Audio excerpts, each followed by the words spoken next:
Laitapa toi McDavid tuohon Floridan nippuun. Nimenomaan. Ois varmaan voittanut Stanley Cupin. Lyöppä Parkkovi sinne Edmontonin nippuun. Ei olisi mennyt Stanley Cupin finaaliin 2 kertaa. Se ei ole sen tyylinen pelaaja, kun joukkue tarvii pisteitä, että hän tekisi.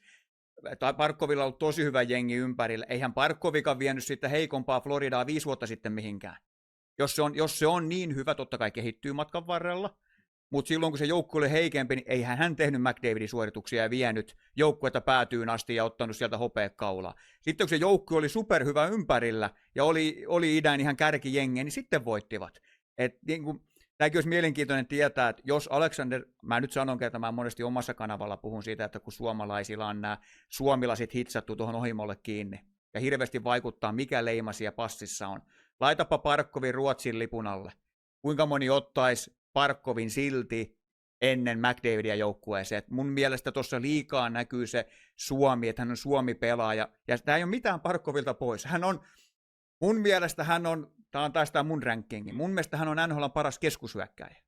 Se, että onko hän paras hyökkäjä, niin ei, mutta jos mietitään keskushyökkäjän roolia, se hyökkäyspuolustussuunta, niin mä voin laittaa Parkkovin jopa ykköseksi. Mutta se ei sitä tarkoita, että mä ottaisin joukkueeseen hänet ennemmin kuin McDavidin, kun McDavid taas antaa niin paljon enemmän sinne hyökkäyssuuntaan, on impaktipelaaja, mutta jos mietitään keskushyökkäjän roolia, että kuinka hyvin toi pelaa yli alivoimaa ja on tunnollinen, niin eihän täydellisempää pelaajaa löydy, mutta onhan sitä nyt auttanut siinä joukkueen hyvä ympärillä, ei hän ole yksin rajannut ketään niin kuin McDavid. Kyllä mä otan kerrasta niin kuin edelleen McDavidin joukkueeseen ennen Alexander Parkkovia.